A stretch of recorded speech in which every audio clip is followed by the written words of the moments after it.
ስለ ፊንቴክ ማውራት እንችላለን ፊንቴክን ወኪዬ መናገር አልችልም መታውንም የሀገሪቱ ፕሬዝዳንት የመሆን እቅድ እንዳለ ነው እኔ አሁን ሰው ባለ ጊዜ ስለይ በጣም ደስ ይላል መንሱር እኮ ቺስታ ነው ምንም የለው የሚሉም አሉ ሀብት ምን እንደሆነ የማያውቁ ሰዎች ናቸው በጣም ሰው እንደሚያስበው ቢሊዮነር ምናምን አይደለም ሳክስም በዩ ምንም በዩ እኛ እየኖርነው ነው የኔ ሰርግ 32 አይሱዞች ያጀቡት ሰርግ ነው እጦት ከባድ ነው አጥቼ ማቃለው ተሰድጄ ማቃለው ርቦኝ የሚያቃል ብር እየሰጡ ማሳየት የተጀመረው በመንሱር ነው ምንም ጥያቄ እኔ ምንም የራሴ ነው የምለው ነገር የለኝም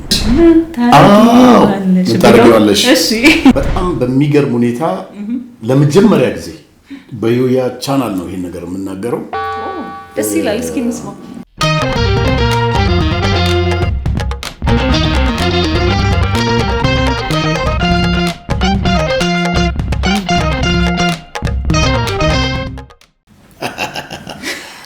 ገብተናል ይላል እሺ በጣም ደስ ይላል እንዴት ነሽ ደህና ነኝ ሁላው በሰላም ስለመጣችልን በጣም አመሰግናለሁ ያ በጣም እናመሰግናለን የዛሬ እንግዳችን በጣም አነጋጋሪው በብዙዎች ዘንድ ደግሞ በቃ እንደ ምሳሌ በሚያዩት መንሱር በጣም ያወዛግባል የሚባልለት አይነት ሰው ነው መንሱር ስለመጣ በጣም ደስ ብሎኛል ታንኪዩ እናት እንግዳይ ስለጋበዛችሁኝ እውነት በጣም ደስ ብሎኛል ታንክ ሶ ማች መንሱር ብዙ ጊዜ ሰዎችን ስናይ አስተዳደጉ መለስ ብለን ማየት እንፈልጋለን ሰው ይቀረጽ የለ መጀመሪያ ጀምሮ ምን አይነት እድገት ነበረ ምን አይነት ልጅነት አሳለፍክ እንዴት ነበር ልጅነት በእውነት የኔ ልጅነት ትንሽ ከባድ በፈተና የተሞላ በልጅነት የትምህርት ቤት ህይወቴን እንኳን ብትጠይቅኝ ከልጅነት ኢሉባቦር ነው ተወልጄ ያደኩት እኔ ከግቤ አልፎ ማለት ነው እሺ እዛ ኢሉባቦር በቾ የሚባል ከተማ ነው የተወለድኩት እና ከዛ በቾ 18 ኪሎ ሜትር ነው በእግር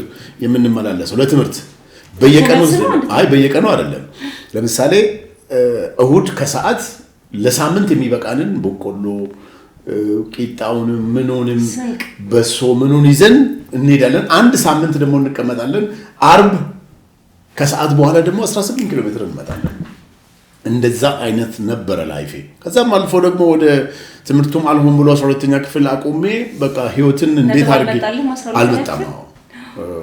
አልመጣም ሳይሆን በቃ አልቻልኩም እንጂ ዩኒቨርሲቲ የሚያስገባኝ ነገር አልነበረ ስለዚህ ግድ ያለው አማራጭ ወደ ንግድ መግባት ነው ስቲል ያቺ 18 ኪሎ ሜትሯ ደግሞ በሳምንት አንድ ቀን አሁንም አልቀረኝም ጨው ከመቱ ገዛለው ከበቾ ደግሞ ቡና ገዝቼ ያመጣለው በቃ እሷን እየቸረቸርኩ ህይወትን ወደ ከፍታ በነገራችን ላይ ዛሬ መንሱር እየኖረ ያለው ህልሙን ነው ኒሴንስ ልጁኝም መመኝ ነበረው ልጁኝም ማስቢ ነበረው ትልቅ ነገር ከፍታ የሚያምር ንጹህ ነገር ናምን እና የልጅነት ህይወቴ ትንሽ በጣም ታፍ ነበር በ17 ምናምን አመቴ ጫማ ነው ያረኩት አልሐምዱሊላህ ባዶ እግር ነበር የምትከሰከሰው አው እንዳላሳይሽ ብዙ ችግሮች ስላሉበት እንጂ በእግሬ ነበር የምሄደው ስለዚህ ያንን 18 ኪሎ ሜትር የምትጓዘው በባዶ እግር ነበር በሳምንት አንድ ቀን ላይ ሞን ድራሱ ነበር ያኔ ስላበበ ቢቅላ ትንሽ የሰማ ነበር እንጂ እውነትም ሙከራ ባደርግ ብሮጥ ኖሮ በእርግጠኝነት አሁን በጣም ታዋቂ ሯጭ የምትያቸው ሰዎች የኔ አይነት የእግር ጉዞ አልሄዱም ለምን ብትይ እዛው አካባቢያቸው ላይ ይሮጣሉ ተመልሰው በጫማ ነው የሚሮጡት ትሬኒንግ እንኳን አይብን የሚያደርጉት ማለት ነው ኃይሌ ራሱ በእግሩ በባዶ እግሩ የትንጌ የሚሄድ አይመስለኝም ግን ያው የቤተሰብ እሱ የሚጠራ ነገር ነው የሚሆነው ግን ያው እኔ ረጅም አመት በባዶ እግሬ ነበር የሄድኩት ምን የተለየ ተሰጥቷለህ ግን የተለየ ተሰጥቶ በጣም መልካምነት አለኝ ተሰጥቶ ነው የማስበው ኦፍ ኮርስ መልካም መሆን ራሱ እኮ ተሰጥቶ ይፈልጋል ከፈጣሪ ይፈልጋል አንዳንድ ሰው ስለሆነ ብቻ መልካም መሆን እየቻለ መልካም የማይሆንበት ሁኔታዎች ስለማይ ብዙ ጊዜ እኔ ፈጣሪ ተሰጥቶ ሰጥቶኛል ብዬ የማስበው መልካምነት ለሰው ልጅ እንዳዝንና ከሰው ጋር በጣም ቶሎ የመግባባት አርቲስት ነኝ ስትለኝ ነበር እሱን ታወራለህ ብዬ አስቤ ነበር አርቲስትነት ጥበብ ጠርቶኛል ግን እኛ አገር ቤት እያለን በጣም ጫካ ስለነበረ አዲስ አበባ ደግሞ ስመጣ በፎቅ የተሞላ ሲሆን በቃ ልንደማመጥ አልቻልንም በእውነት በመሃል ክፍተት ተፈጠረ ጥበብ ምን ላይ ጎበዝ ነበር ያው አክቲንግ በዛው አንድ ሁለት ሶስት ፊልም ሰርቻለሁ በእውነት ምን የሚል በትላልቅ ከነ ሰለሞን ቦጋለ ጋር ሰርቻለሁ። ሰሞኑን እንኳን በቲክቶክ ቆራርጠው ለካ መንሱር እንደው ፌመስ ለመሆን የማያደርገው ጥረት አልነበረም አክተር ሁሉ ነበር እኮ ምናምን ብሎ ያወጡ ነበር። ምን ፊልም ላይ ኮረስ ሆነ ነው ወይስ? አይ ኦፍ ኮርስ ኮረስ ሆነ። ሌላ ተራ ምን ሊሆን ይችላል? ስለዚህ ለፍስል ነው አይ ለፍስል አይደለም። ብዙ ነገር ሲሰራ ሚዜ ሁኜ ከሚዜዎቹ ደግሞ ሀብታም ሚዜ ዶላር ያኔ በጣም ሲምፕል ነበረ እንደፈለግሽ። አዎ በጣም የሚዜዎቹን ሱፍ ገዢ ቼክ እኔ ነበር የምፈርመው። የዛሬ 10 ምናምን ዓመት ነው እንግዲህ አስቢው። እንደገና ለሚዘፍኑት ዶላር በትን ነበር እንደዚህ እና መንሱር ድሮም ዶላር ይበትናል። ዛሬ አይደለም ለማለት አሁንም ዶላሩ እንደተበተነ ነው። አልሐምዱሊላህ ጌታው ይመስገን። እንደውም መንሱር እኮ ቺስታ ነው ምንም የለው የሚሉም አሉ። እነሱ ምን አይነት ሰዎች ናቸው መሰለሽ?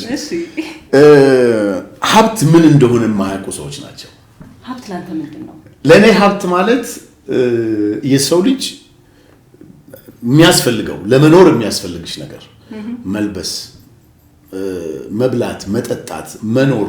በኢትዮጵያ ስታንዳርድ ደግሞ የሆነ መኪና ኑሮሽ የሆነ ቤት ኑሮሽ ትንሽ ሚሊዮን ብር እጅሽ ላይ ካለ you are the rich። በዛ ስታንዳርድ ነው እኔ ራሴ ነው የማስበው። ያን ደግሞ እያረኩት ነው ያለሁት። ስለዚህ ድሃ አይደለሁም። በጣም ሰው እንደሚያስበው ቢሊዮነር ምናምን አይደለሁም። እሺ ሺሊየነር፣ ቢሊዮነር፣ ሚሊዮነር ወይስ ከዛ በላይ? ኤም ላይ ነኝ አሁን። እኔ ሁሌ የማምንበት ከ1 ሚሊዮን በላይ ቢኖርሽ ሚሊዮነር ነሽ ማለት ነው። ስለዚህ 1.1 ቢሆን ሚሊዮነር ነው ያ ሰው ብዬ ነው የማስበውና ሀብታም ነኝ ብዬ ሁሌም አይምሮዬ ላይ የሀብትን ጉዞ ትራኩ ላይ ነው ያለሁት፣ እየሰራው ነው ያለሁት። አልহামዱሊላህ ብዙ አይነት የቢዝነስ አክቲቪቲዎች አሉኝ። ከዛ ውስጥ ባንዱ ደግሞ የበለጠ ሰክሰስ ታደርጊና ዞሮ በቃ ይሄ ቢሊዮነር ነው ሚሊዮነር ነው ምናምን የሚባለው ሌቭል ላይ ይደረሳል ማለት ነው።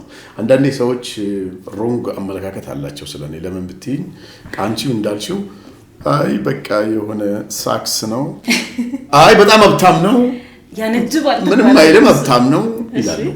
አንጀበኛ አይነት ሰው አይደለሁም፣ እውነቱን ለመናገር አንጀበኛ አይነት ሰው አይደለሁም። ግን በጣም ዛሬን ህይወትን መኖር የሚፈልግ ሰው ነኝ። በቅርብ ቀን እንኳን አይተሽ ከሆነ በቲክቶክ ሰሞኑን እየወጣ ያለ ቅርብ ጊዜ ቲክቶክ የጀመረ ልጅ ሃይዌይ ላይ መኪና እየነዳ ሃይዌይ ላይ መኪና አቁሞ ቪዲዮ ሰርቶ ፖስት አድርጓል። ከተወሰነ ደቂቃ በኋላ ግን መኪና እየነዳ ተገልብጦ ህይወቱ አለፈ። ስለዚህ መንሱር የሚኖረው ዛሬን ነው። ዛሬን እየኖርኩ ነው አልহামዱሊላህ። ብራንድ ልብስ፣ ብራንድ ጫማ፣ ብራንድ ኤቭሪቲንግ አልহামዱሊላህ። ይሄን ስለምን ሰዎች ጉረኛ ነው ይሉኛል። ይሄ ግን ጉረኝነት አይደለም። ቢያንስ ግን ሰው ዛሬን መኖር አለበት። በቃ ባለው ነገር ተብቃቅቶ መኖር መቻል ለኔ ትልቅነት ነው ብዬ ነው የማስበው። የህይወት መርህ ዛሴት ዛሬ ማለት today is your day ይላል ፈረንጅ። በአበሻ ስትወጂ ደግሞ ዛሬ ቀኔ ነው፣ በቃ ዛሬ መኖር እፈልጋለሁ። ዛሬን ቢያንስ ያለችኝን ነገር ንጹህ አድርጌ ተስፋ አድርጌ ፊውቸር ደግሞ እንዲህ መሆን እፈልጋለሁ ብዬ ዛሬን መስራት መለወጥ ውስጤን አይምሮዬን በሀብታም ሌቭል አስቀምጬው እስከኖርኩ ድረስ still I'm good። ስለዚህ መንሱር ስለ ሽቅቅርነት ካነሳ ሁሌም እንደ ሙሽራ የሚንቀሳቀስ ሰው ነው። ሱፍ ይወዳል እና ከሱፍ ውጪ ከለበስኩኝ በቃ የተዝረከረኩ ነው የሚመስለኝ። በጣም ለመመሰለሽ አዎ። ከመቼ ጀምሮ ነው? ወይ ድሮ አዲስ አበባ ከገባው 19 ዓመት ይሆነኛል። ኦልሞስት ከ15 16 ዓመት በላይ ሱፍ ነው የለበስኩት። በእርግጠኝነት የዛሬ 15 ዓመት የምታቁኝ ሰዎች ይሄን ቪዲዮ የምታዩ ሰዎች ተመሰክሩልኛላችሁ። ያኔ ያው ዙሪያሽ ላይ ያለ ሰው ነው የሚያውቀው። እንደዚህ ሚዲያ ምንም ነገር አልነበረም። ግን ከዛ ዘመን ጀምሬ ሱፍ ነው የምለብሰው። በጣም የሱፍ አድናቂና ሱፍ ስለብስ ነው በቃ ዋው። ምን ያስፈልጋል? ወይ ብዙ ነው ከቁጥር ባንጠራ ይሻላል። በየአመቱ ግን ያው ስለሚቀነስ ብዙ ነው። ወዴት ይቀነሳል? ሰጣለህ? ለሰው ሰጣለሁ። አሁን በዚህ በአዲስ አመት የተዘጋጁ አሉ። በቅርብ ቀን ደግሞ ለሰዎች ሰጣለሁ። አዲስ ደግሞ የሚገባ አለ። ገዝቼ ግን እንዳይመስልሽ። አይ ገዝቼ አይደለም። እሺ እኔ በብዛት ሱፍና ሽቶ በስጦታ ነው የሚመጣልኝ እና መነጽር ያው ቲክቶክ ላይ ፌስቡክ ላይ ብዙ ጊዜ የምትታወቅበት የኔ ሽቶ እኮ ያንቺን ህይወት ይቀይራል የሚለው በዝቼው እንዳይመስልሽ። ገዝቼው አይደለም ሰው ነው የሚያመጣልኝ። አንዳንዴ ጎግል አድርጌ ብሩን ሳየው ራሱ ያው እንትንሽን ክብርሽን ይነካዋል እንጂ ትራንስፈር አድርጉልኝ እኔ ከዚህ ገዛለሁ ማለት ነው እፈልግ ነበር። ግን ምን ታረጊያለሽ? ሰው ሲወድሽ ነው ያው በኔ ስታንዳርድ ነው የሚያመጡልኝ። ለምን በጣም ብዙ ሰው ነው ያለው ባካባ እንዴ 4 ሚሊዮን ፎሎወርስ ያለው ሰው ምን ሆነሻል አንቺ? ፌስቡክ፣ ቲክቶክ፣ ኢንስታግራም፣ ሊንክድን ምናምን ሶሻል ሚዲያ ፌክ አካውንት ደግሞ ከ4 ሚሊዮን በቀን እኮ መንሱርን 8 እና 10 ሚሊዮን ሰዎች ያዩታል። ባይ ኤኒ ሚንስ ወይ በፎቶ ያዩታል፣ ወይ በቪዲዮ ያዩታል፣ ወይ በፌክ አካውንት ያዩታል፣ ወይ የሆነ ነገር ይታማል፣ ወይ የሆነ ሳክስ ነገር ይሆናል፣ ወይ የሆነ ነገር ይኖራል። ብቻ መንሱርን ታየዋለሽ። ግን አንዳንዴ ማነጀብ ያስፈልጋል እኮ ትላለህ። አንጀባ አይነት አለው። እሺ ምን አለ መሰለሽ? አንተ ያለው ምን አይነት ነው? ሌላውን ሰው ለማናደድ የምትጠቀሚበት አንጀባ ልክ አይደለም። እሺ ሶሻል ሚዲያ ደግሞ የግድ ሐረካት የሚባል አሁን በአረብኛ ሐረካት ማለት ይሄ ሳክስ እንደማለት አይነት ነገር አለ አይደለ? ሐረካት ነው እንጂ 80% ግን ሊኖርሽ ይገባል ሪያሊቲ። 20% ግን ወጥ ያለ ቅመም አይጣፍጥም። ስለዚህ ግድ ነገር ጨመር አድርገሽ ያለ ነው። ግን ምንድነው ችግሩ? 80% ሳክስ ሆኖ 20% እውነት ከሆነ አይሆንም። ግን ኦቨር ኦልሞስት 80 እና 90% የሚጠጋጋ ነገር ኖሮ ስለዚህ አንተ ጋር 20% አትቀርም ማለት ነው። አለች ግድ ነው እሱ ግድ ነው። እሱ በሌላ አይጣፍጥም እኮ ጠቅሞኛል ብለህ ታስባለህ? ምን አልሽኝ?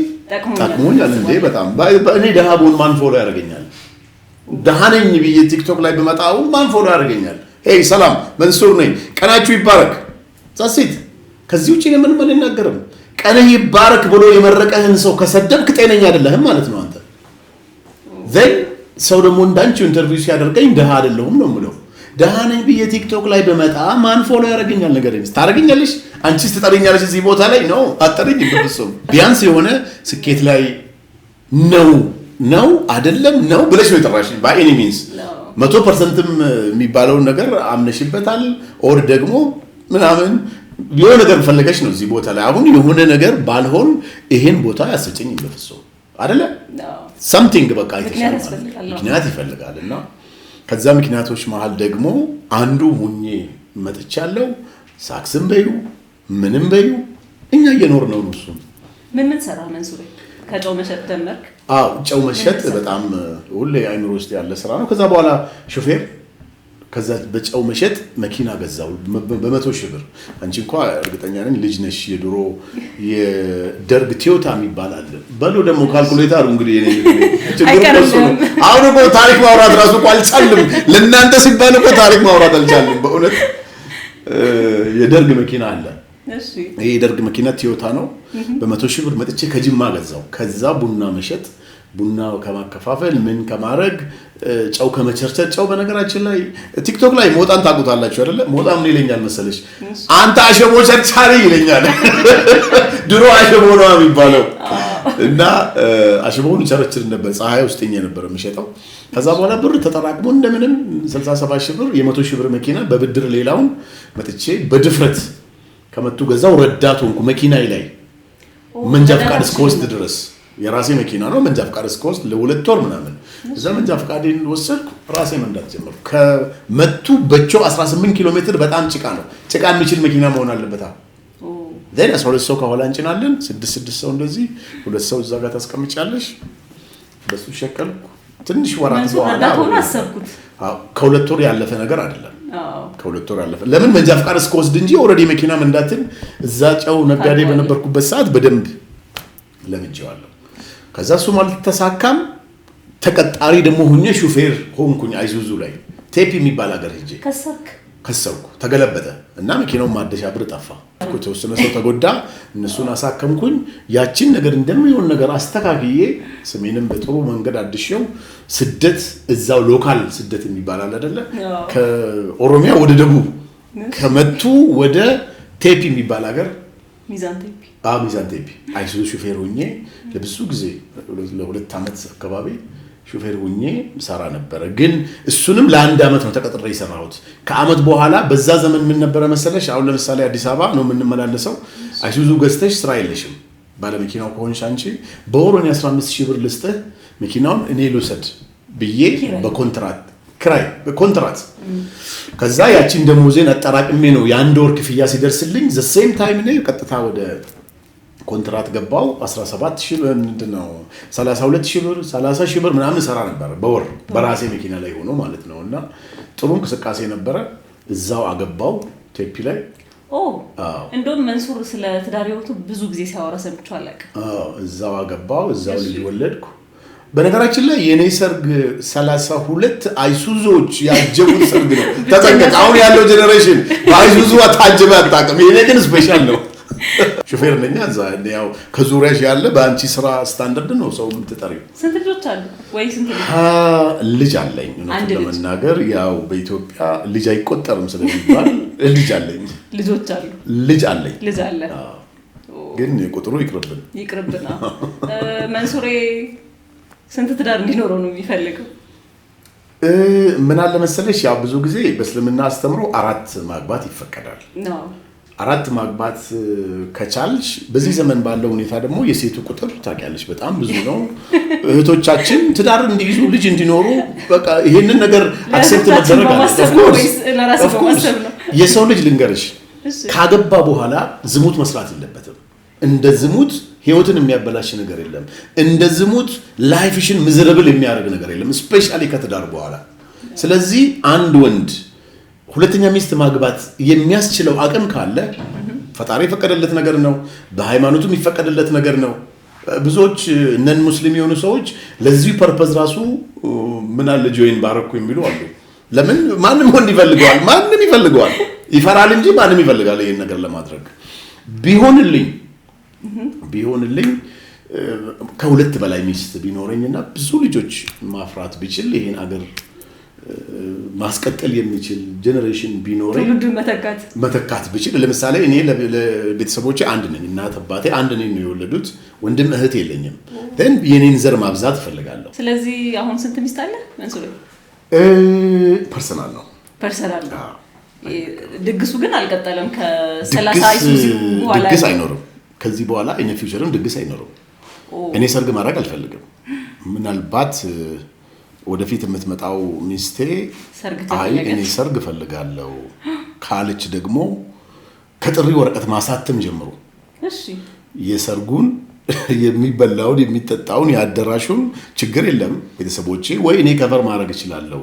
አንተ ሱፍን ብቻ ግን ብራንድ የሆነ ኳሊቲ የሆነ ሱፍ የሰርግ ሱፍ ግዛና ና ካለችኝ ሬዲ ነኝ። እኔ ግን ለሰርግ ብር አላወጣም በእውነት። በፍጹም ሰርግን በጣም ከሚቃወሙ ሰዎች መሃል አንዱ ነኝ። ለምን? አሁን ኢትዮጵያ ውስጥ አይተሽ ከሆነ በቃ አነጋጋሪ የሚባሉ ሰርጎች በትንሹ የ100 ሰው ህይወት መቀየር የሚችሉ ናቸው። ትንሹ ሰርግ በቅርብ ጊዜ እንኳን የተደረገው 8 ሚሊዮን ብር ነው የወጣበት።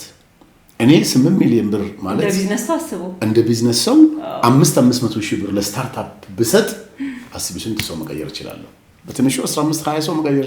ሂሳብ ካልኩሌት አልችልም እንዳልተማርኩም ብዬሻለሁ። ብዙ ሰው ብቻ ግን 500 ሺህ ብር ሰጥቼ ስታርታፕ ቢዝነስ እንዲሰሩ ማድረግ እችላለሁ። እነዛ ልጆች ደግሞ ህይወታቸውን ቀይረው ነገ ከነገ ወዲያ ምን ያክል ለኔ አድቫንቴጅ እንዳለው አስቢ። በዛ ስታንዳርድ ነው የማስበውና ሰርግ አላረግም። አይ ጋሼ ከርሶ የሚጠበቀው ባል ብቻ ክብሎ መምጣት ብቻ ነው ከተባለ ግን አለው ክፍት ነው መንገዱ። ቁጥሩን እባክሽን ቁጥሩንም ስጪልኝ እንደዛ ነው ሰው ያው መንሱሬን ማግኘት ትችላላችሁ። ዝግጁ ከሆናችሁ ደግሳችሁ ለመዳ እኔ ዝግጁ ነኝ። በጣም ደስ ይላል። እንደውም ሲያዩ እኮ ድግስ የምትወድ ምናምን ነው የሚመስለው ካለህ ከምናየው ነገር ፊት ብዙ ሰርግ እሄዳለሁ፣ ብዙ ቦታ እሄዳለሁ። ያን ሳይ ነው ገባሽ። አንደኛ ነገር እኔ እስልምና እምነት ተከታይ ነኝ። በእስልምና እምነት ህልም አለኝ በራሴ በህይወት እስክሞት ድረስ ሚኒመም 50 መስጊዶችን 50 የመስጊድ ማለት ያው እንደ ቤተ ክርስቲያን እንደማለት በእስልምና መስጊድን ቤተ እምነት መስራት ስለምፈልግ ይህንን 8 ሚሊዮን ብር ሁለት ነገር ነው። የሰው ህይወት ቀይርበታለሁ፣ ካልሆነ ደግሞ መስጊድ እሰራበታለሁ እና በምንም ተአምር ይሄን ሁሉ ብር አላወጣም። እንደውም አባካኝ ነው ብር ያጠፋል መንሱር የሚባለው ልክ እንዳልሆነ ነው እየተሰማኛል። እኔ ብርማ ብታባክኝ ኖሮ ቢያንስ 80% የምትሰክሽበት ነገር እኮ አይኖርሽም። ቅድም የተነጋገርነው ይቀያየራል፣ 20 ይሆናል ማለት ነው። ስለዚህ ብር ስትይዢው ነው ተይዞ የሚቀመጠው። አንድ ጓደኛዬ ምን ይላል መሰለሽ? መንሱር ብር ይለኛል እንደዚህ በአንድ እጅ ይዘህ በሁለት አፍንጫ አታሸተውም ይለኛል። እንደ አንዱን አፍንጫ ይዘው በአንዱ ነው ማሽተት ያለብህ። ብር ክብር ያለው ነገር ነው። ለምን መሰለሽ? የሰው ልጅ እጦት ከባድ ነው። አጥቼ ማቃለው ተሰድጄ የማውቃለሁ፣ ርቦኝ የሚያውቃል። ይሄንን ሁሉ በማጣት ብር በማግኘት ሲስተም ውስጥ ስለገባው ነውና ማጣት ከባድ ነው። አንገትሽን ያስደፋሻል። ሊያከብርሽ የሚገባው ሰው ክብር ይነፍግሻል። ተቸገርኩ ብለሽ ማስቸገር የማትፈልጊውን ሰው ታስቸግሪያለሽ። ስለዚህ ገንዘብን ደግሞ ኦፍ ኮርስ በጣም ስቲንጂ ሰው መሆን የለብንም። በምንችለው መልኩ መርዳት ያለብንን ነገር ማድረግ አለብን። ግን ገንዘብ በህይወት ላይ ኢምፖርታንት ነገር ስለሆነ በትንሹ ደግሞ መቼ መሰብሰብ ይከብዳል። ስለዚህ እኔ በተሻለኝ መጠን ስቲንጂ አይነት ሰው አይደለሁም፣ ግን ዝም ብሎ በታኝ ሰው አይደለሁም።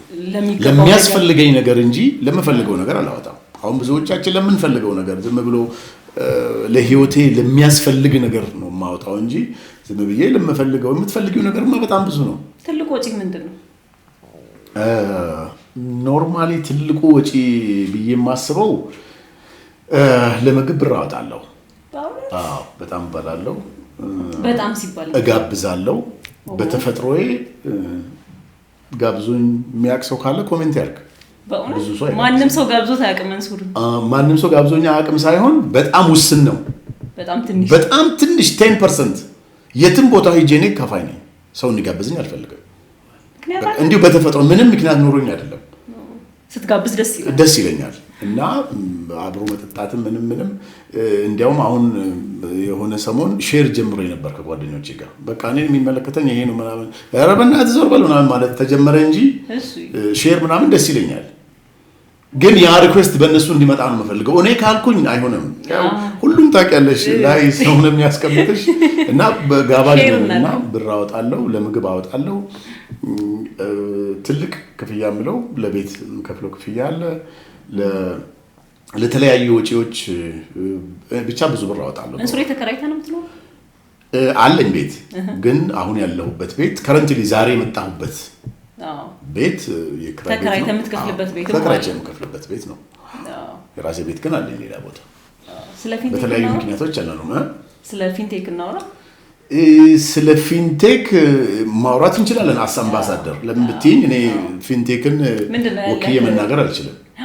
ፊንቴክ ላይ አምባሳደር ነኝ፣ ብራንድ አምባሳደር ነኝ። እንደማንኛውም ሰው አምባሳደር ሆኜ መጀመሪያ መኪና መስጠታቸውን አየው፣ ሁለተኛ ላይ አሁንም መስጠታቸውን አየው፣ ሶስተኛ ላይ ኮንሰፕቱ አሳማኝ ስለሆነ ብዙ ሰው ጋር መድረስ ስለምንችል የሚያሳምን ነገር ነገሩን። ጥሩ ነው፣ ለብዙ ሰው መጥቀም ይችላል። እኔ ደግሞ እንደ ሙስሊም ከወለድ ነፃ ስለሆነ የሚያቀርቡት በሰዓቱ አሁን ግን ኦልሬዲ ተቀይሯል።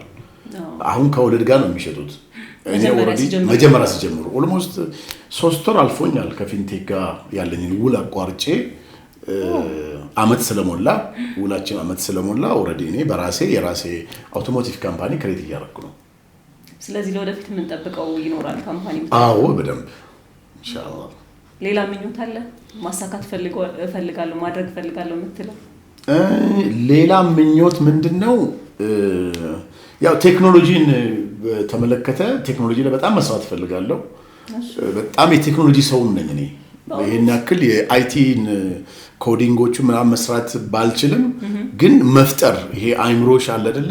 ጥሩ የሆነ አዲስ ነገር ክሬት የማድረግ ዘን ያን አዲስ ነገር ነግሬ አሁን ላለው ትውልድ ኮዲንግ መስራት የሚችል አይቲ ላይ ኢኮሜርስ ላይ ምናምን ላሉ ልጆች ነግሬ ያንን ደግሞ እነሱ ወደ እንትን መቀየር ይችላሉ።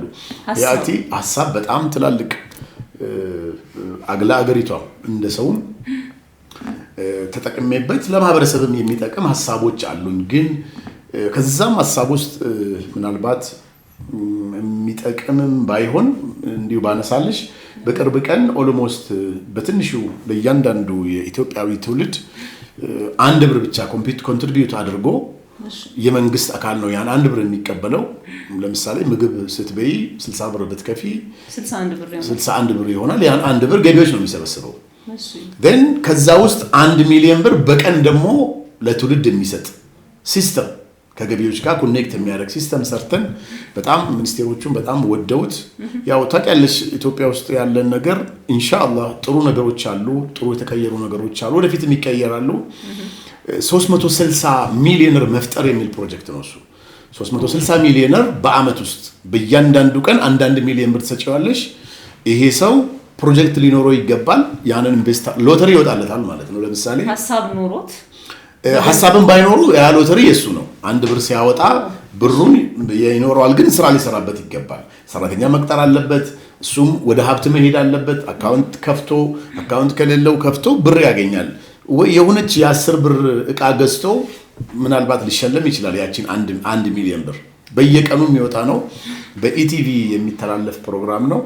በኢቲቪ ደግሞ ሲተላለፍ ያው የመንግስት ቻናል ነው። መንግስታት ብዙ ጊዜ የራሳቸውን ሐሳብ የሚገልጹበትም ነገር ስለሆነ ሞር ህዝቡ ራሱ ትኩረት አድርጎ ያንን ቲቪ እንዲከታተል የሚያደርግ ኮንሰፕት ነው።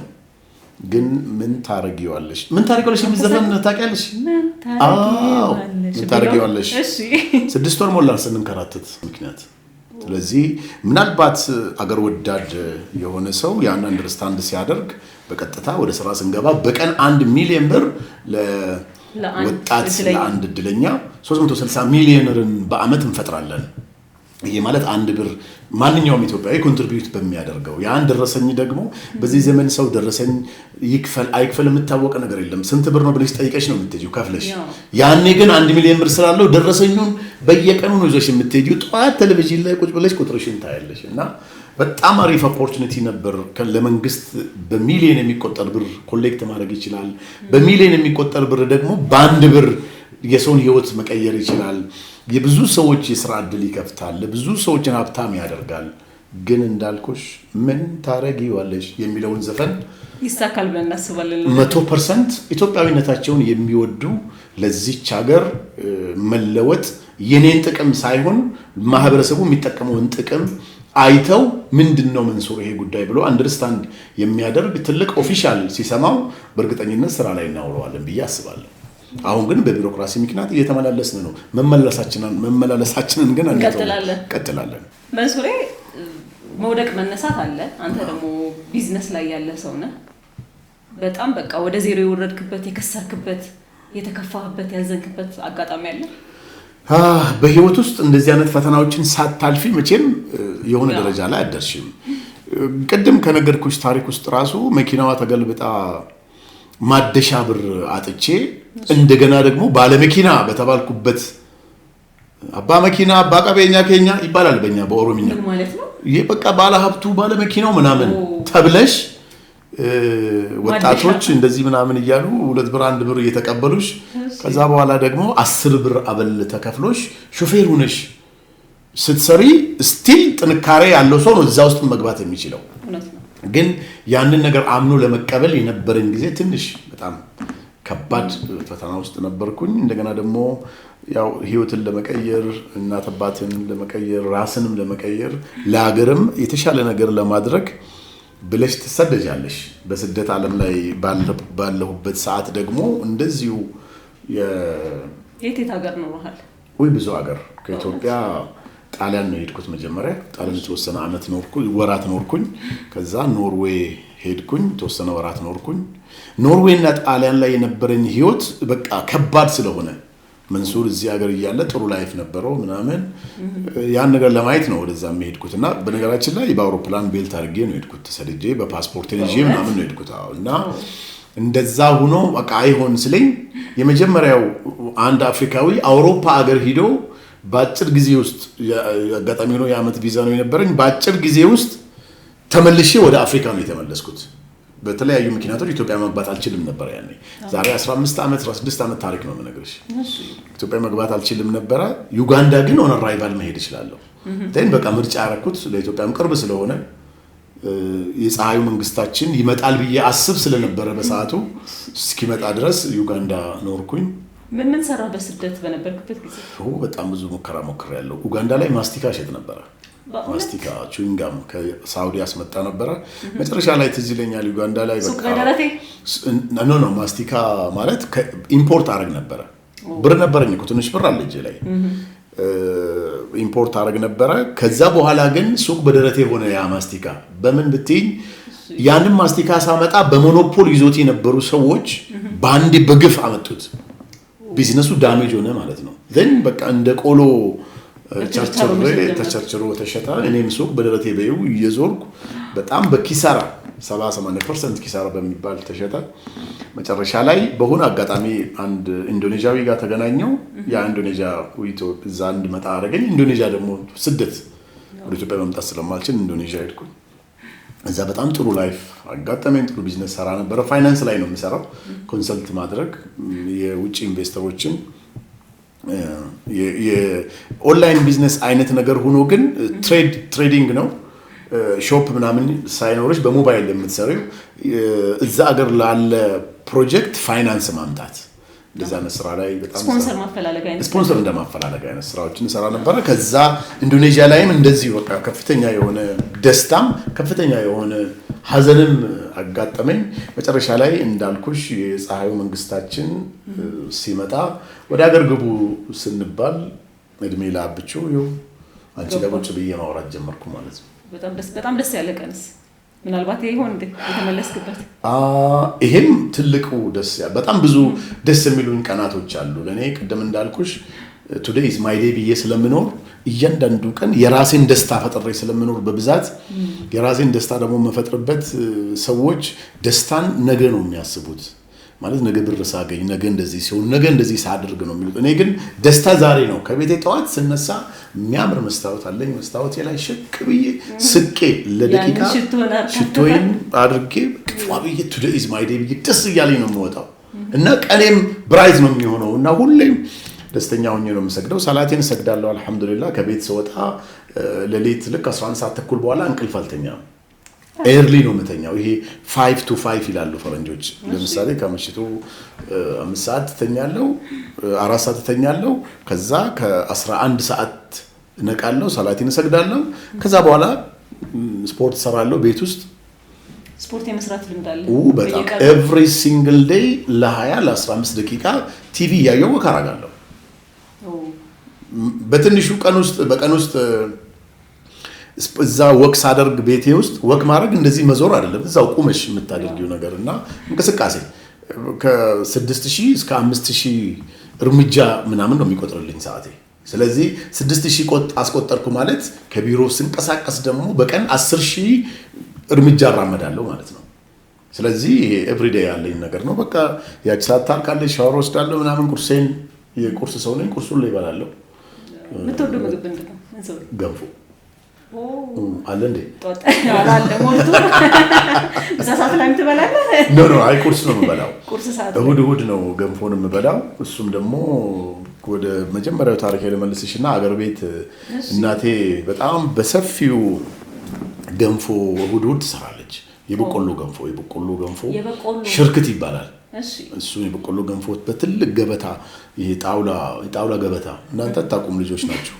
ጣውላ ገበታ ብዙ ማራክም አይዞህ ነው እንዴ? እሺ ላንቺ ብዬ ነው ሴቶች፣ ላንቺ ብዬ ነው እንጂ እኮ ያስታውቃል።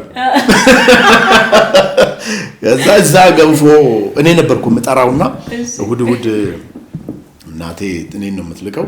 ሂጄ ያንን እንግዳ ጠራለሁ። በቃ እሁድ ተሰብስበን እንበላለን። ያቺ ትውስታ እሁድ ቤት ውስጥ ገንፎ እበላለሁ። ገንፎ በጣም እወዳለሁ። ስለዚህ እሁድ ብንመጣ ገንፎ አትቀርም። ኤቭሪዴይ የበቆሎ በአይብ ትንሽ ማር ደግሞ እንደገና ደግሞ ቆጭቆጫ ተደርጎ እንደገና ደግሞ በእጅሽ ወተት ይዘሽ ፉት እያልክ ማለት ነው። ኦ ማይ ጋድ ማወራረጃው ወተት ነው። በጣም ደስ ይላል። ቢዝነስ ላይ ላሉ ሰዎች መንሱሬ በተለይ አንተን እንደ ምሳሌ የሚያዩ ልጆች ይኖራሉ። አንተም ትፈልጋለህ እንደዛ ምሳሌ መሆን ስለምፈልግ ነው ወጥቼ ማወራው ትላለህ ብዙ ጊዜና በህይወት የጠቀመ በቢዝነስ ህይወት የጠቀመ ይሄንን ቢያደርጉ ውጤታማ ያደርጋቸዋል የምትለው ምን ምክር አለ?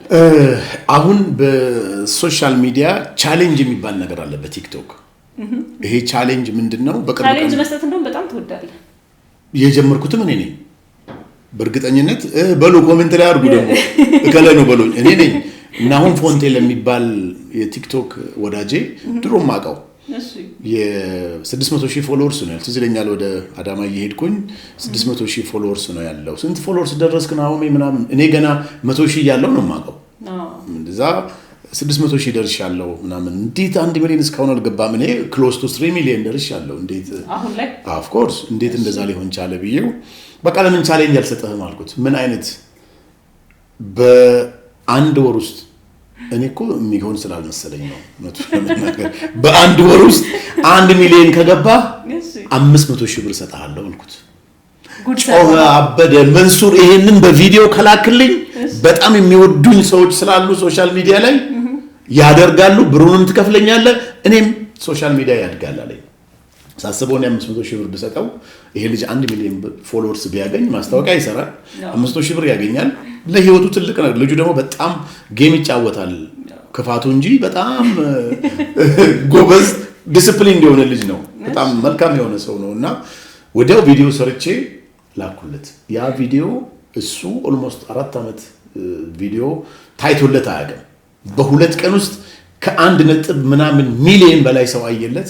በ4 ቀን ውስጥ 400,000 ፎሎወርስ። ግን ለምን እንደሆነ ታውቂያለሽ? 500,000 ብር ሲባል በቃ ሳክስ ነው የሚልም አለ። በቃ መንሱር አይሰጠውም፣ እንዲያውም ፎሎወርሱን ጨምርና ጉዱን የሚል አለ። እንደገናም ደግሞ ዋው በቃ ይሄ ልጅ 500,000 ብር ቢያገኝ 1 ሚሊዮን ለምን ኢትዮጵያዊ እኮ ታውቂያለሽ አይደለ? መልካምነታችን እኮ ይብሳል። እውነቴን ነው የምነግርሽ። ኦፍ ኮርስ ኮምፕሌን ምንድነው ይሄ ምቀኝነቱ ምኑ አለ። ግን መልካም የሚያስቡ መልካም ለሰው እንዲሆን የሚመኙ ሰዎች ቁጥራቸው ደግሞ ይብዛል። ስለዚህ እነሱ በመልካምነት በ4 ቀን ውስጥ 1 ሚሊዮን ገባ። ማታ በጣም ነው ደስ ያለኝ። አንደኛ ነገር የቻሌንጁ አስጀማሪ መሆን ለኔ ትልቅ ነገር ነው። ቲክቶክ ላይ በመጀመሪያ የዛሬ 4 ዓመት ቲክቶክ ሲጀምር ብር እያሳየው የሰጠሁት እኔ ነኝ። 1 ሚሊዮን በ2 ቀን ሲታይ ደጋገምኩት፣ ብዙ ሰውም አየው። ከዛ በኋላ አሁን ትላልቅ የምትያቸው የሶሻል ሚዲያ ልጆች መጡ። ብር እየሰጡ ማሳየት የተጀመረው በመንሱር ነው፣ ምንም ጥያቄ የለው። ከዛ ብዙ ሰዎች መጥተው ለብዙ ሰዎች ህይወት መዳን ሆንኩ ማለት ነው። ተጠቀምኩ። ሶሻል ሚዲያዬን ገጸ በረከት ነው ብዬ ነው የማስበው። ነው ሶሻል ሚዲያ በቃ እንደ ገጸ በረከት ሰራሁበት፣ በጣም ጠቀመ። አሁን ደግሞ መንሱር የጀመረውን ቻሌንጅ እኔ 500,000 ብር ለከለ ሰጣለሁ ይሄ ፎሎወርስ ባገኝ ብሎ የሚሉ ተቋማት በዙ። እስከ 8 ሚሊዮን ብር ሰጣለሁ የሚል ተቋም መጣ። ይሄ ማለት የዚህ ነገር አስጀማሪ መሆን ቀላል ነገር አይደለምና ደስ እያለኝ ነው የማደርገው ይሄንን።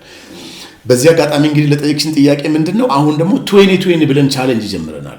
አይ ለኛ ለዮያ ቲቪ ተመልካቾችማ የምትሰጥልን አንድ ቻሌንጅ ይኖራል። በቃ ይሄ አሁን ለሁሉም የሚሆን ቻሌንጅ ነው። ለሁሉም ነው። እሺ ይሄ 2020 ምንድነው 2018 ላይ ነው ያለነው። አሁን ኦልሞስት መስከረም አይደል? አሁን ትላንት ወዲያ ነው የገባ ነው። እስከ 2020 ድረስ በዚህ 2 ዓመት ውስጥ አንቺ ሆስት ነሽ። እስከ 2 ዓመት ውስጥ የራስሽ ቲቪ የራስሽ ዩቲዩብ ባለቤቱ እንዳይሰማ ነገር የራስሽ ዩቲዩብ ሊኖርሽ ይገባል። ሳይድ ቢዝነስ ሊኖርሽ ይገባል። በአንድ ስራ ተቀጥሮ ያለ ሰው የሆነ ቢዝነስ ክሬት ማድረግ መቻል አለበት። 2020 አሁን ቁጥሩ ራሷ ታምራለች። 2020 አሁን ብታይ 2020 ብለው ከ5000 ሰው በላይ ሳምንት እንኳን አልሞላው ከ5000 ሰው በላይ ግሩፕ አለን። ይሄ ማለት ምንድነው? ባንኮቻችን አሁን በመጣው በፀሐዩ መንግስታችን ብድር መስጠት ጀምሯል። ያለ ኮላተራል ምንም ጋራንቲ ሳይኖርሽ ማለት ነው። ፕሮጀክት ይኖርሽ፣ ጤነኛ አመለካከት ይኖርሽ። የ2020 ግንዛቤ እሱ ነው። ብድር እንዴት አድርጎ ሰው መበደር እንደሚችል እንዴት አድርጎ አይዲያው ላይ አሁን ለምሳሌ 10 ምናምን የሚባሉ ባንኮች በአፕሊኬሽን ከ5000 ብር ጀምሮ እስከ 100,000 ብር እስከ 300,000 ብር ያበድራሉ። ብዙ ሰው ግን አያውቅም ይሄን። then የ2020 ግሩፕ አባል ኔጌቲቭ ኮሜንት አይጽፍም 2 ዓመት። እሺ ኔጌቲቭ ኮሜንት አይጽፍም፣ ሐሜት ያለበት ቦታ አይሄድም፣ በማያገባው ፖለቲካ አይገባም። ፖለቲከኛ ከሆነ መብቱ ነው። እሺ ሃይማኖቱን ጠንክሮ መያዝ አለበት፣ እናት አባቱ ማክበር አለበት። የ2020 ግሩፕ ሲሆን የመጀመሪያ ቀን የሚያደርገው ከዛሬ ጀምሬ የ2020 አባል ነኝ ብሎ ሲያስብ ከቤት ቤተክርስቲያን መሄድ በቃ አንዳንድ ሰው ቤተክርስቲያን መሄድ የሚከብደው አለ። ወደ ቤተክርስቲያን ይሄዳል፣ እናት አባቱን ይቅርታ ይጠይቃል፣ በእናት አባቱ ይመረቃል፣ መልካም የሚባል ሰው ይሆናል። በነገራችን ላይ 300 ኦልሞስት ወደ 700 ቀን ነው 2020 ማለት 700 ምናምን ቀን 24 ወራቶች ናቸው። በዚህ 24 ወር ውስጥ 3 ወር ተከታታይ ቢያደርገው ያንን ነገር ይቀጥላል እንጂ የሚያስቆመው ነገር አይኖርም። ማን ነው ይውላ የሚቆጣጠረው? ራሱ ራሱ ኦፍ ኮርስ ለራሱ መታመን ያለበት ለራሱ ያልታመነ ሰውማ ህይወት ሊኖሩ አይችልማ ወደፊት። ይሄን እኮ 20 የሚቀላቀል ሰው ፊውቸር አለኝ መቀየር እፈልጋለሁ። ትላንትና እድሜ 20 ነበር፣ አሁን 21 ገብቻለሁ። 21 ስገባ እንዴት ነው የቤት ክራይ የሚያስጨንቀኝ? ለምንድነው ማስተርስ ይዤ የግድ በማስተርስ 3 ዓመት ሙሉ ስራ እፈልጋለሁ? ለምንድነው ታች ወርጄ የሆነ ነገር ሰርቼ በ50 ሺህ ብር በ100 ሺህ ብር ከባንክ ተበድሬ ሰፈሬ ላይ ያለውን ስራ ለምን አልሰራም ብሎ ራሱን የሚያዘጋጅ ትውልድ፣ ተስፋ ያለው ትውልድ። ኑሮ ውድነት አለ። በኑሮ ውድነት ውስጥ በዚህ ኑሮ ውድነት ውስጥ እንዴት አድርጌ አዲሽናል ስራ ሰርቼ መቀየር እችላለሁ? እንዴት አድርጎ እንደሚበደር እኛ መንገድ እንሰጠዋለን። አይዲያ አለኝ ደግሞ ካለ ፋይናንስ የሚያደርጉት ሰዎች ጋር እናገናኘዋለን። ይሄ ሁሉ የሚሆነው ላይቭ ላይ ነው፣ ቲክቶክ ላይ ነው፣ ላይቭ ላይ ነው ሁሉ። አዎ የተለየ ነገር አንፈጥረም። ግን ምንድነው ሪኳየርመንቱ? አሁን ለምሳሌ ያንቺ ቲክቶክ አካውንት ምንድነው የሚለው? በስሜ ነው ራህዋ ይላል። ራህዋ 2020 ማለት አለብሽ እዛ ስር። ሞስትሊ አሁን እኔን የሚወዱኝ ሰዎች ኦልሞስት በጣም ብዙ ሺህ የሚባሉ ሰዎች የኔን ፕሮፋይል ነው ያደረጉት። እኔ ግን የኔን ፕሮፋይል እንዲያደርጉ ሳይሆን ያቺን 2020 በነገራችን ላይ አንዳንዴ ዋሌት ኖሮሽ ዋሌት ውስጥ ቦርሳሽ ውስጥ 2020 የሚል ነገር ብታስቀምጪ የመሳካት እድሉ በጣም ሰፊ ነው። ባይዘው ቤት ውስጥ ግድግዳ ላይ 20 በየቀኑ ያን ነገር ስታስቢ የመሳካት እድሉ ጥሩ ነው፣ ሰፊ ነው የሚሆነው። ፀጉር ቤት ተቀጥራ የምትሰራ ሴት ለምንድን ነው እኔ የራሴ ፀጉር ቤት የማይኖርኝ ብላ 3 ወር ማሰብ ስትጀምር የሆነ ሰዓት ከሆነ ሰው ጋር ተዋውቃ እኔ እኮ ፀጉር ቤት መክፈት ፈልጌ ብር አለኝ ግን እንዴት አድርጎ እንደሚሰራ አላቅም የሚላት ሰው ይመጣል። ቅድም ደግሞ እንዳልኩሽ ባንኮቻችን ማለት እኔ አይደለም፣ እንደዛ ደግሞ አለ እንዳትሉ፣ ይሄ ሳክስ አይደለም፣ ቁም ነገር ነው የምናወራው። ከባንኮች እንዴት አድርጌ ተበድሬ መስራት ይችላል ብላ ታስባለች። ግን የሆነ ሰው በጋራ በቃ አንቺ 20% ልስጥሽ እኔ 80ውን ልውሰድ እቃውን ላሟላ አብረን እንስራ የሚል ሰው ሊመጣ ይችላል። መነሻው ማሰብ ነው የሚጀምረው እና ያንን ነገር እንዲያስቡ የ2020 ቻሌንጅ ጀምረናል። ኦልሞስት ሳምንት ሆኖናል። በጣም ብዙ ሰዎች ተቀላቅለዋል። በጣም ብዙ ሰዎች እኔ እኮ ቤተክርስቲያን መሄድ በጣም ነው የሚከብደኝ፣ አሁን ቤተክርስቲያን ሰው ሆኛለሁ።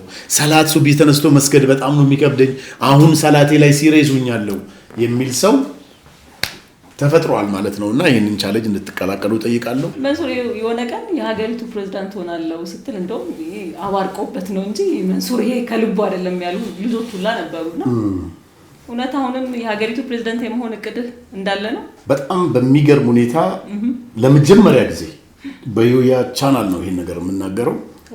ደስ ይላል። እስኪ እንስማ።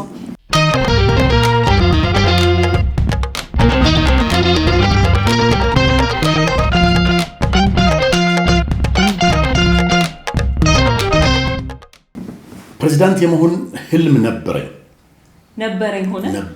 እሺ ምን ተፈጠረ መሰለሽ?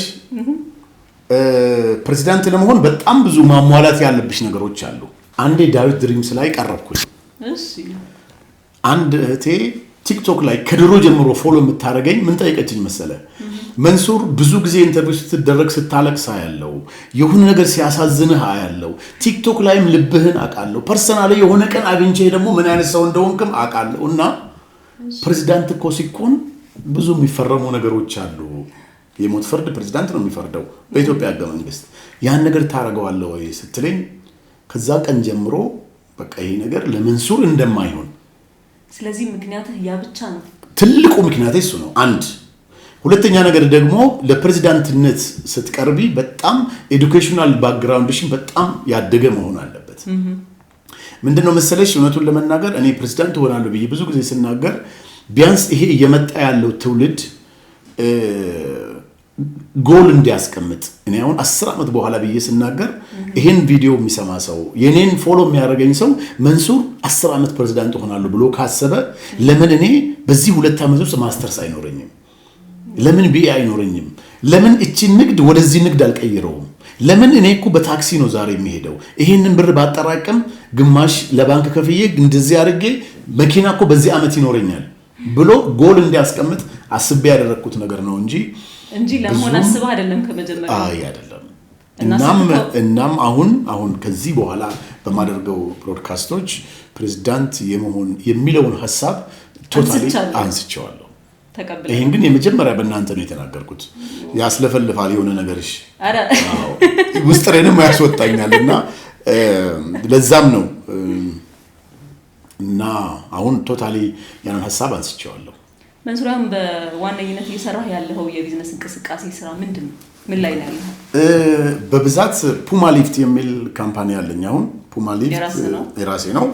በፓርትነር እኔ ምንም የራሴ ነው የምለው ነገር የለኝም። ለምን በፓርትነር አብሬ ነው የምሰራው። ምንም ወደ 7 የሚሆን ድርጅት አለን። እዚህ ድርጅት ላይ ወይ 30% ወይ 40% ወይ 20% በሆነ ደረጃ ሼር አለኝ እና ፑማ ሊፍት ትልቁን ድርሻ የኔ ነው። ግን ኢምፖርት ነው የምናደርገው ከቱርክ ሀገር ካለ የኤሌቬተር ካምፓኒ ጋር ሊፍት እናስመጣለን። ኢትዮጵያ ውስጥ ያሉ እንግዲህ አሁን መንግስታችን ደግሞ ከግራውንድ ፕላስ 4 በላይ የሆኑ ቤቶች ሊፍት ያስፈልጋቸዋል የሚል ህግም ስላመጣ ሞር ማርኬቱም ጥሩ ስለሆነ ሊፍት እናስመጣለን። አሁን ደግሞ በቅርብ ቢዝነሳችንን ወደ ኢንተርናሽናል ቢያንስ ኢስት አፍሪካ ኦር ኤኒ አፍሪካ ኦር ደግሞ ሌላም ዓለም ላይ ቢዝነሱን ኤክስፓንድ ለማድረግ ስለፈለግን በሰፊው ሌላ ዓለም ላይም ሄዶ እንደዚህ አይነት ቢዝነሶችን የመስራት ቡና ኤክስፖርት እናደርጋለን። የተወሰኑ ሰሊጥ ምናምን ጥራጥሬ እንልካለን። ይሄን ሁሉ የምናደርገው ቱርክ ሌላም ድርጅት ስላለን እዛው ቱርክ ላለው ተቋም ነው ይሄንን ስራ የምንሰራው። ፑማ ሊፍት በሚል በጣም ሰፊ ስራ ኦልሞስት ከ30-40 ሰራተኞች ያሉበት ደሞዝ የማይከፈላቸው በኮሚሽን ግን የሚሰሩ ደሞዝ የማይከፈላቸው ምንድነው? እኛ ለምሳሌ አሁን የእናንተ ሊፍት 10 ከሆነ የሆነ ዝም ብሎ እየተሰራ ያለን ህንፃ ሂደሽ ብታገኝ ላንቺ መስራት ድል ነው። በነገራችን እስኪ ልስማው ስሚ በደንብ የሆነ ህንፃ ጎረቤትሽ ላይ እየተሰራ ያለ ህንፃ ጠዋት ክሊፕ ስትወጪ የምታዩ ባለቤቱንም የምታቂው ወይ ማናጀሩን የምታቂው ይሄ ህንፃ ሊፍት ይፈልጋል ብለሽ ጠይቄው አዎ አለን እኮ ሊፍት እኮ እንፈልጋለን ይልሻል። ከዛ ሜጀርመንት የሚባል ነገር አለ። ሜጀርመንት ብቻ ነው የምትጠይቂው፣ ሜጀርመንት ይሰጥሻል። then እኛ ጋር ያን ሜጀርመንት ታመጪና ፑማ ሊፍት ሄዲንግ ሌተር ያለበት ምናምን ፕራይስ ሊስት እንሰጠዋለን። 10 ሚሊዮን ይችላል 15 ሊሆን ይችላል።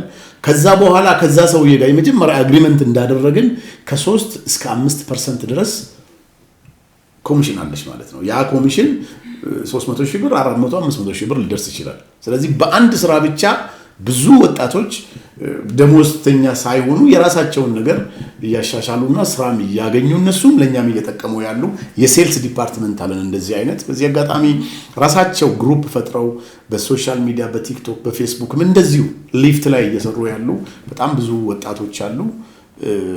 ስለዚህ ለብዙ ሰው የስራ እድልን መክፈት ይችላል ማለት ነው ይሄ ስራ። ስለዚህ እዛ ላይ ነው ያለው። ኢምፖርት ኤክስፖርት ማድረግ ላይ ነው ያለው። ኢምፖርት ኤክስፖርት ነው የምናደርገው እሱ። ኢትዮጵያ ውስጥ በጣም መሞከር የምትፈልገው አዲስ ነገር አለ በቢዝነሱ? አንተ ባለህበት ባንተ ኤሪያ ያሉ ሰዎች ያለን ሀብት አይተህ በቃ ይሄንን ብሰራ ባደርገው መሞከረው የምትለው አይነት ቢዝነስ አለ? በጣም ትልቁ እስከ 20 ድረስ አሳካዋለሁ ብዬ የማስበው ኤሮስፔስ እና ኤለን ማስክ የሚሰሩትና ያ ወደ ሰማይ የሚመጥቀውን ነገር ታውቂያለሽ። ኢትዮጵያ ከዚህ በፊት ከቻይና መንግስት ጋር አንድ ላይ በመሆን ወደ ሰማይ ኢንፎርሜሽን ኮሌክት የሚያደርግላት ልካለች። እኛ መንግስታችን ደግሞ በግል ይሄን ስራ መስራት ስለሚፈቅድ እዛ ላይ አሁን በሰፊው እየተንቀሳቀስን ነው ያለነው። ጥሩ ስራም ጥሩም ባክግራውንድ አለው ብዬ አስባለሁ። ኢንሻአላህ እሱን አሳካዋለሁ። ለወጣቶች ምን ታስተላልፋለህ? ለወጣቶች ማስተላለፈው ምንድነው? ያው የመጀመሪያው 2020 በቃ ጆይን አድርጉ። 2020 አድሚኑም አንተነ ባለቤትም አንተነ ፈላጭ ቆራጩም አንተነ። 2020 ውስጥ እስካልገባ ድረስ ህልም እስከሌለህ ድረስ በ2 አመት ውስጥ የሆነ ስቴፕ ሄዳለሁ ብለህ እስካላሰብክ ድረስ ቁጭ ብለህ ጥሩ መኪና የሚነዳ ሰው ሲመጣ ባለምናምን እያልክ ጊዜህን ልታሳልፍ ነው ማለት ነው። ስለዚህ አንተም ያን መኪና ንዳና ባለምናምን ተባል ነው አይገኝም እኮ። እኔ አሁን ሰው ባለ ጊዜ ሲለኝ በጣም ደስ ይለኛል። ለምን መሰለሽ ይላል ሰው እንደዛ ይላል። ለምን መሰለሽ በአጼዎቹ ጀምሮ በኃይለ ሥላሴ ጀምሮ በደርግ ጊዜ ጀምሮ ትንሽ ኖሮ ከፍ ያለ ሰው ሲታይ ባለ ጊዜ ይባላል። ይሄ የትም ያለ ትሬንድ ነው። ግን ይኑርህና ባለ ጊዜ ተባል ነብሰ ተገኝቶ ነው እንደ በገወጥ ግን አይደለም። በገወጥ ይሄ ዘመን ይሄ መንግስት አራዳ ነው። እኔና አንቺ እዚህ የምናደርገውን ያውቃል። የትም ልንሸውደው አንችልም ማለት ነው። then በህጋዊ መንገድ ተገኝቶ ባለ ጊዜ መባል ክብር ነው። ትቀልጃለሽ እንዴ? ይበልሽ ምንም ይበልሽ ብቻ ግን ይኑርሽ። በመጥፎ ነገር ብቻ አይንጣ ነው ጉዳዩና ህይወታችሁን መስራት እንደምትችሉ መለወጥ እንደምትችሉ ጠንካራ የሆነ ጉልበት ውስጣችሁ እንዳለ ይሄን ቪዲዮ በምትሰሙበት ሰዓት ጀምራችሁ 2020 በቃ በዚህ 2 ዓመት የሆነ ነገር እፈጥራለሁ ብለህ አስብ። ወላሂ ማሰብ በጀመርክ ቁጥር ለእናት አባት ያለ ክብር በጨመረ ቁጥር ቤተክርስቲያን መሄድ በጀመርክ ቁጥር መስጊድ መሄድ በጀመርክ ቁጥር በእርግጠኝነት ህይወት ሌላ ዓለም ነው የሚሆነው። በጣም ብዙ ሱሰኛ ሰው አለ ኢትዮጵያ ውስጥ። በጣም ወጣቱ ከሱስ ውስጥ ነው ያለው። then የ2020 ሰው ስትሆኚ ሱስ የሚባል ነገር አይኖርሽም። ለምን? ታርጌትሽ ለውጥ ነው። ታርጌትሽ መለወጥ ነው። ታርጌትሽ በ2020 በ2 ዓመት የሆነ ነገር ከፍ ማለት። መንሱር የምን ሱስ አለበት? ምንም። የቡናም ቢሆን ቡና ጠጣለሁ። ቡና እኮ ሱስ አይደለም። ቡና እየሸጠን እንዴት ነው የቡና ሱስ የሌለብን? ጠዋት ጠዋት 2 ጀበና ሳልጠጣ 2 ሲኒ ሳልጠጣ አልወጣም። ኦሮሞ ምን ይላል መሰለሽ? ቡናፍ ነጋ ሂንጠቢና ይላል። ቡናና ሰላም አትጡ ማለት ነው። ስለዚህ ቡናና ሰላም ማጣት እንዴት ይሆናልና ቡና በጣም ወዳለሁ። በተጨማሪ ያው ወንድም እህቶቼ ስፔሻሊ በቲክቶክ በፌስቡክ ኦልሞስት አሁን ካንቺ ጋር ሳወራ እንኳን ወደ 2.7 ተጠግቷል የኔ ቲክቶክ። በዚህ 6 months 3 ሚሊዮን ይገባል ብዬ አስባለሁ። በአጭር እስከ 2020 ድረስ ደግሞ ከ5 ሚሊዮን በላይ ይደርሳል ብዬ አስባለሁ። በፌስቡክ ኦልሞስት በፌስቡክ 1 ሚሊዮን የሚጠጋልን። በነገራችን ላይ ቲክቶክ እኮ እኔ አክሰስ የማደርገው ነው እንጂ መንሱር ጀማል ብለው ሽቶይን እየተቀቡ ሳይከፍሉኝ ሽቶይን እየተቀቡ ፖስት እያደረጉ 4 ሚሊዮን የሚሆን ፎሎወርስ አለ። በእውነት 100,000 ያለው 200,000 ያለው ዩዘር መንሱር ጀማል ብለህ ዩዘር ብለህ ግባ። ያው ብዙ ሰው ስታወሪ በተጨባጭ በዚህ ዘመን እኮ ምን አለ ይልና ጎግል ነው የሚያደርገው ሰው። ስለዚህ መንሱር ጀማል ብለህና ዩዘር ብለህ ትገባለህ። ከዛ የኔ ሱፍ እንዳለ ደግሞ ቀዩ ከረባት ያለው እንዳትረሱት፣ ተጠቀሙበት። እስካሁን ድረስ ፌክ አካውንት በፌስቡክ የተከፈተብኝ በቲክቶክ የተከፈተብኝ መጥፎ ነገር አስተላልፈው አውቁ።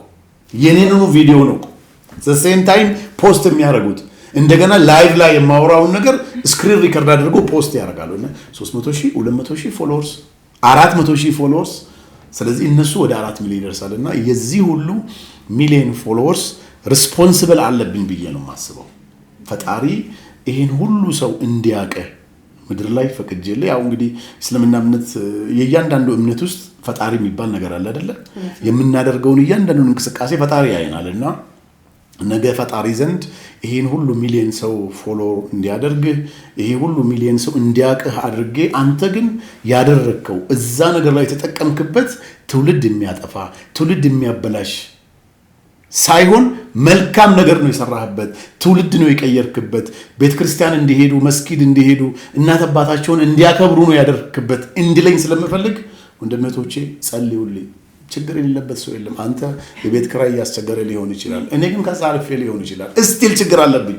የሰው ልጅ እነጋሽም አለባቸው ትላልቆቹም ችግር አለባቸውና ጸልዩልን። በየትኛው እምነት ያላችሁ ሰዎች ይህን ቪዲዮ ስትሰሙ መንሱርን አስቡትና እንደው ያሰብከው ይሳካል በሉኝ። ብትጣላኝም ብትወደኝም ምናልባት ያንተ ጸሎት ፈጣሪ ዘንድ ደርሶ ያሰብኩት ነገር ሊሳካ ይችላል። ይሳካል።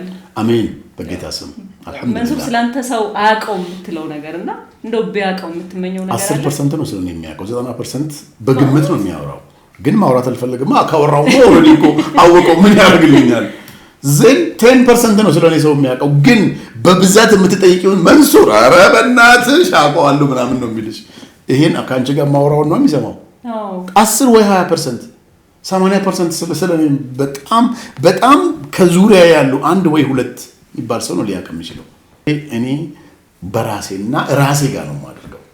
በጣም ብዙ ሚዲያ ላይ ትቀርባለህ። የሚዲያ ሰው ነህ፣ ለሚዲያ ቅርብ ነህና ብዙ ሰው ስላንተ እንደሚያውቅ ነው የሚያስበው። ብዙ ሰው ነው 20% አታውቁኝም ወይ አታውቁኝም። መንሱር የተዘርፈህ ታውቃለህ? በጣም ከባድ ዘርፍ ደርሶብሃል። ያው እናንተ እንግዲህ የሚዲያ ሰዎች ብዙ ወሬ ትሰማላችሁ ትጎለጉላላችሁ እና እውነት ነው። ዘረፋ ባይሆን ሞባይል ተሰርቄ ያውቃለሁ በህይወቴ። ኦልሞስት አዲስ አበባ ከገባው እንዳልኩሽ 18-15 ዓመት ይሆነኛል። ስልክ የሚባል ነገር ጠፍቶብኝ አያውቅም። ሰው ብዙ ሰው ስልኩን ይጥላል። ግን ትናንትና አንድ ወዳጄ ስልክ ጠፋብኝ ብሎኝ በቃ እንትን ያለኝ ነበርና እንዴት አድርጎ ደግሞ ኦንላይን ማዘጋት ይቻላል እንዴት አድርጎ እንደሚያዘጋ ምናምን ቴሌ ቅርብ አለ ወይ ያለኝ ነበር።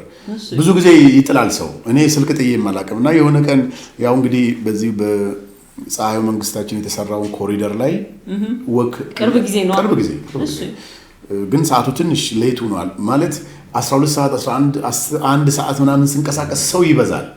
ይሄን ዜና ያኔ በቃ ፎቶ ምን ታውቂያለሽ ትንሽ ሳያስቸግራል እና ቆየውና ማታ ላይ በወጣ ሰው አይኖርም ብዬ አስቤ ወጣሁኝ። ከዛ ጫፍ ደርሼ ስመለስ ትዝ ይለኛል የሆነ ሱፐርማርኬት ገብቼ ቃይ ምናምን አንዳንድ ነገር ገዝቼ ተመልሼ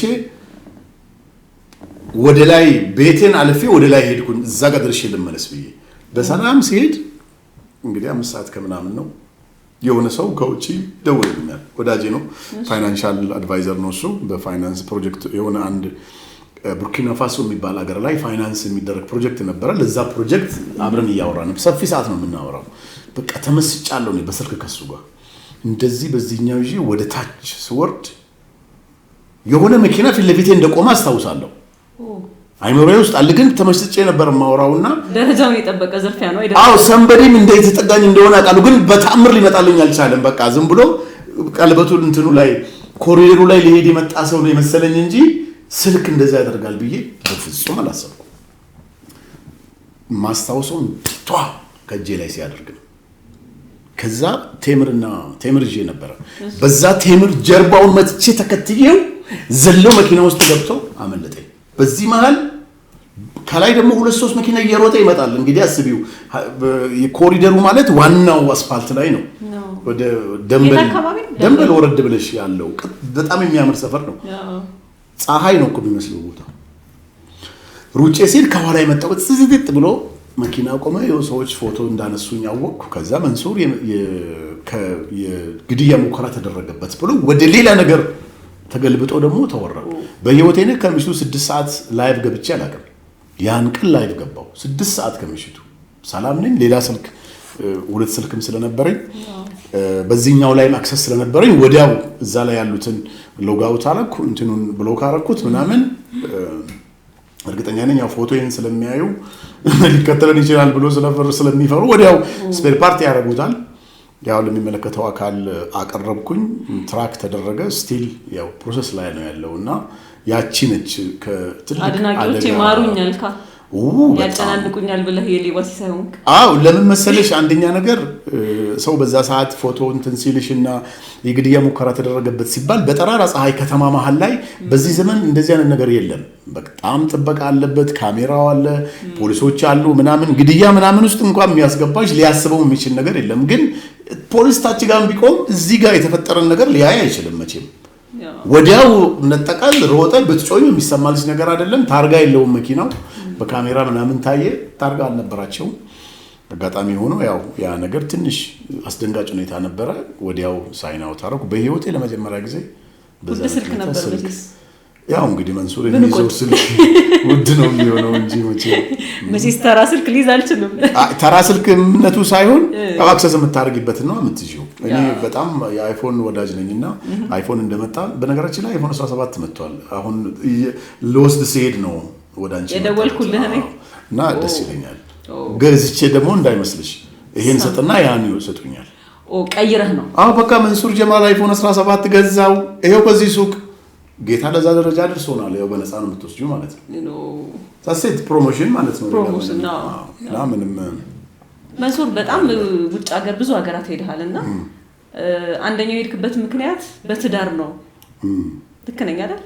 አዎ የቅርብ ጊዜ አሜሪካ ታሪክ። እሺ 911 እንዳትይኝ ይችላል።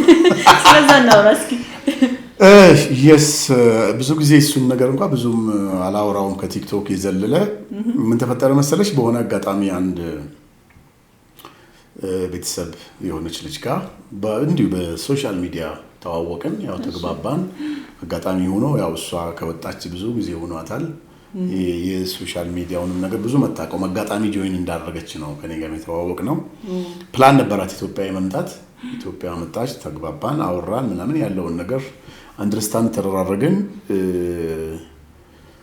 ያው ሰው ስትሆኚ የሆነ ኮመን ነገር ካለሽ ያንን ነገር ነገ አሳድጎ ያለው እያልሽ ወደ እንትን ትገቢያለሽ እና ሸሪዓ ፍርድ ቤት ሄድን፣ ኒካህ አደረገን ምናምን ተስማማን። ፕሮሰስ እየተደረገ እያለ በመሃል ግራጁዌሽን ነበራት እሷ እና በግራጁዌሽን ላይ መገኘት አለብህ ቪዛ ለመጠየቅ ማለችኝ። አጋጣሚ ሆኖ እጄ ስጠይቅ ባይ ቻንስ ብዙ ዶክመንቶችንም ካርታ ብር ምንም ይዤ ነው የሄድኩት። ያን ሁሉ ያው ኤምባሲው አያይም፣ ያንቺን ንግግር ነው የሚያየው። ቆንስላው ለምንድን ነው የምትሄደው ሲለኝ ያው ባለቤት አለችኝ፣ እሷን ግራጁዌሽን እሷ ጋር ነው የሚሄደው። ምንድን ነው የምትሰራው ሲለኝ ካንተ ጀርባ ያሉ ኢትዮጵያውያን እንዴት እንደሚያዩኝ ስለው ሲዞር የሆነ ሴት እንዴት ትጠቅማለች እንደ ድል ሆኖ ይገጣጠማል አንዳንዴና ሶ who are you አለኝ። I'm a social media influencer and businessman አልኩት። so can you give me your name አለኝ። የዩዘር ኔሙን መንሱር ጀማል ስለው ያው ታውቂያለሽ የጎግል ነገር መንሱርን እንዳለ ወረደለት። የሽቶ ማአት ሸተተው፣ የመኪና ማአት አየ ምናምን ዋው። so ይሄን ሁሉ ለምንድን ነው የምትጠቀምበት ይሄን ሁሉ ሚሊዮን ፎሎወርስ አለኝ። ያው እነሱ ደግሞ ካዩ ዲቴል ነው የሚያዩት። ስለዚህ ያው helping poor people and how to make money ነው ደግሞ ነጮች እንደዚህ ነገር በጣም አፕሪሺየት ያደርጋሉ። የኔ ስራም እሱ ነውና ያው የኛ ሰው ነው የሚነቁርሽ እንጂ እነሱ እንደዚህ አይነት ነገር አፕሪሺየት ያደርጋሉ። ዋው ናይስ ምናምን ነገር አለኝ። ወዲያው በሽቶ ቪዛ አስመጣ። ሽቶ የሸተተው ሲከፍተው ሸተተው ሽቶ ቆንስላውንና የአንዱ ሽቶ ሽታ በቃ ቪዛ አሰጠኝ እልሻለሁ። ከዛ ሄድን። ሲሄድ ያው ትንሽ አለመግባባት ተፈጠረ። እኔም ያው ትዳር ስታደርጊ የሰው ልጅ በጣም መታገስ አለበት። ለትዳር ትልቁ ምሰሶ ነው ብዬ የማስበው ከራሴም የተማርኩት ምንድነው ትግስት። የሆነ ትግስት ቢኖርሽ ሆኖ ነው በዚህ ሰዓት በሰዓቱ ብታገስ ኖሮ ኦልሞስት 1 አመት ሆኖናል። ወይ 1 አመት ልጅ ይኖርሻል፣ የ1 አመት የትዳር ህይወት ይኖርሻል። በጣም ብዙ ነገር ነው ነውና አጋጣሚ ሆኖ ያው እሷ በአንዳንድ ነገሮች ያው አንዳንድ ሰው የሆነ ግንፍል የሚልም ሲናደድ የሚናገረው ነገር ቱግ ብሎ ግን የሚናገረው ነገር አለ። የአንድን ድርጊት እኮ ላያደርገው ይችላል፣ አክሽን ላይወስድ ይችላል። ግን እኔ ለሀገሩም አዲስ ነበርኩኝ። አሜሪካ ያው እኛ የምናውቀው ፎቅ በፎቅ ምናምን ሌላ ዓለም ዶላር ከመሬት የሚለቀም ምናምን ነው የሚመስልሽ። ሲሄድ ግን ያው አላየውም፣ ጫካ ነው የገባሁት አጋጣሚ ሆኖና ያ ነገር አልተመቸኝም ነበረ።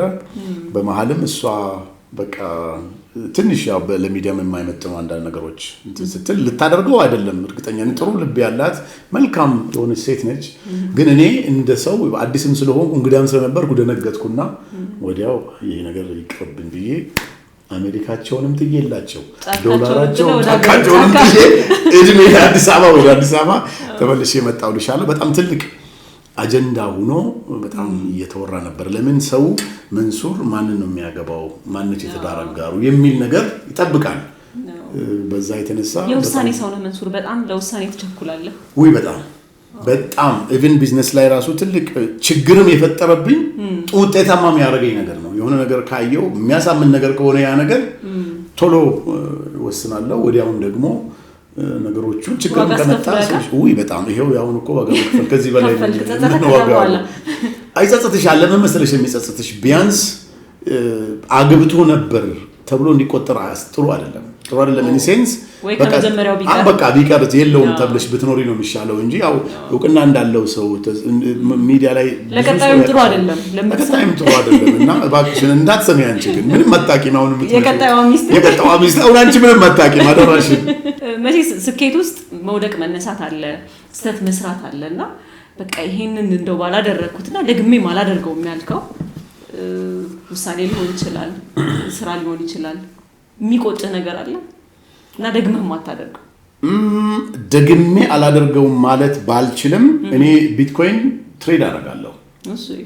ቢትኮይን እና ኢትዮጵያ ውስጥም ማይን ይደረጋል፣ ግን ትሬድ ማድረጉን መንግስት ከልክሏል፣ አይፈቅድም። በጣም ብዙ በቢትኮይን በክሪፕቶ ከረንሲ ማጭበርበር ስለሚበዛ እና ዩጋንዳ ያለው እንደዚህ ቢትኮይን ብሎ ይደውሉልኛል። ኦልሞስት $500 አንድ ቢትኮይን $500 ነው ብሎ ይነግሩኛል። እኔ ምንም ሊገባኝ አልቻለም። ያው የገጠር ልጅ ስትሆኚ ቶሎ አልመጣልኝም። ብቻ በጣም ብዙ ነገር ላይ እኔ ፋስት ነኝ፣ ግን አልመጣልኝም ያኔ። ከዛ አንድ ጓደኛዬ መጥቶ እንደዚህ ቢትኮይን የሚባል ነገር መንሱር አንተ አሁን እቺ ላይ ትንሽ ብር አለ ግዛ ምናምን ብሎኝ ምንድነው በማሰብ ሲጀምር $1000 ገባ በሳምንቱ። then የተወሰነ ቢትኮይን ገዛው ማለት ነው። በሰዓቱ ጫማዬን ልብሴን በባዶ እግሬ እየሄድኩ ያለኝን ሽጬ በገዛ ኖሮ ዛሬ እዚህ ጋር የለው ማንጂ ቢቢሲ ላይ ነበርኩ። በጣም ማመሰግነው መንሱር። በጣም ቆንጆ ቆይታ ነበረ። ብዙ ነገር አውርተናል። ያው 10% ቢሆን አውቃችኋል። ወደፊት ደግሞ በዚህ ሚዲያ ወደ 30 ከፍ እናደርገዋለን። በቃ ምንድነው የሚባለው? ኢንሻአላህ በጣም አመሰግናለሁ ስለነበረን ጊዜ። ያሰብከው ሁሉ እንዲሳካልን እመኛለሁ። አሜን። አልሐምዱሊላህ በጌታ ስም አሜን። ቴንክ ዩ። የዛሬው የዮያ ፖድካስት ዝግጅታችን ከመንሱር ጋር የነበረን ቆይታ ይሄንን ይመስል ነበረ። ጥሩ ጊዜ እንዳሳለፍን አስባለሁኝ። በቀጣይ ደግሞ በሌሎች እንግዶች እንገናኛለን። አብራችሁን ስለነበራችሁ እጅግ አድርጌ አመሰግናለሁ። በያላችሁበት መልካም ጊዜ ይሁንላችሁ።